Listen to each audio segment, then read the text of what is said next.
No que diz respeito ao negacionismo da ditadura, propriamente dito, ele, na verdade, começa com o próprio ato do golpe de 64, descaracterizado pelos militares como tal. Ali você já tem primeira negação, né, do caráter golpista daquele acontecimento, né?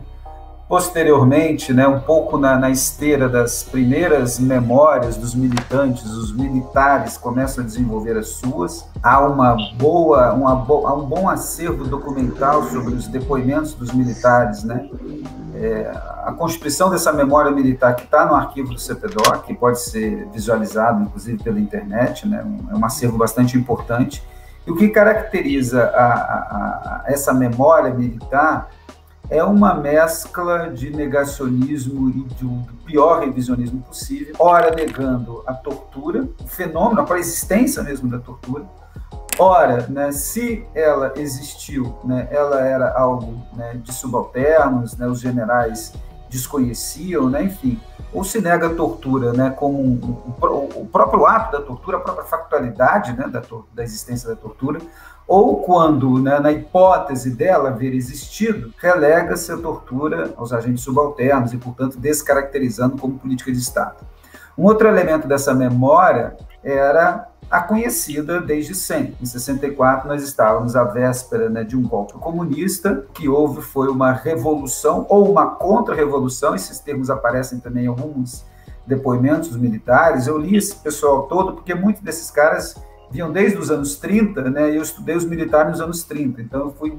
um pouco relendo nessa turma, e, portanto, né, o que houve foi, para uns, uma revolução, né, para outros, uma contra-revolução, mas distinções conceituais à parte, né, o que eles argumentavam era que a intervenção em 64 foi necessária para conter os comunistas. Essa memória foi, de certo modo, se manteve em latência por um bom tempo, se manteve lá, mas em estado de latência,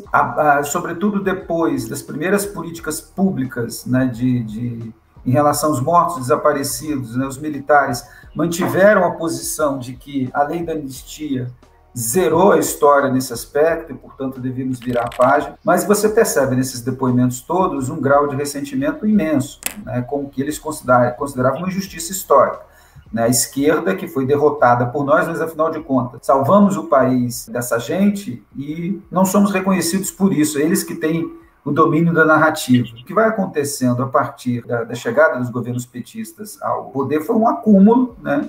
de insatisfações dos militares em relação ainda às tímidas políticas de reparação dos governos petistas, abertura de arquivos, né, as caravanas da cidadania, que evidentemente não mergulhava fundo no que poderia ter sido uma justiça de transição mais efetiva, né, punição aos responsáveis, etc., mas que, na visão dos militares, era um revanchismo indevido, porque, afinal de contas, os militares, reconheciam todo, né, o processo de legitimidade política desde a abertura, davam credibilidade ao processo de abertura que se iniciou em 85. Então, por que agora esses governos estão se voltando para reabrir um passado que já deveria ser superado? E a Comissão da Verdade, de fato, ali eu acho que há uma guinada muito significativa com a Comissão da Verdade, que foi visto pelos militares como um ato maior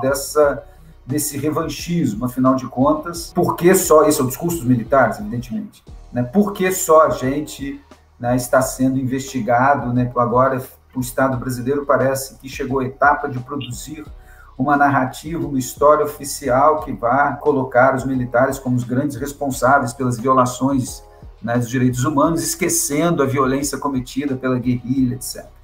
Então, os resultados também muito importantes, né, da Comissão da Verdade, porém afastados de qualquer dimensão punitiva, né, porque, afinal de contas, a Comissão da Verdade não tinha esse caráter, foi encarado pelos militares como um ponto de virada, né, significativo. Para muitos, inclusive, né, você tem alguns trabalhos que tentam escrutinar um pouco essa gênese do bolsonarismo, enxerga aí também a aproximação, né, de alguns setores militares com a própria figura do Bolsonaro, que era um negacionista conhecido, né, um sujeito que construiu, né, sua carreira política, né, defendendo o regime militar, né, e a ascensão da popularidade do Bolsonaro nas redes, né, foi também, não tenho dúvida, né, me parece uma avaliação correta, né, atraindo cada vez mais alguns setores militares, que viram no Bolsonaro a possibilidade de, afinal de contas, reverter esse processo, né, de esquerdização da memória sobre a ditadura no Brasil, que esses militares visualizavam com os governos petistas.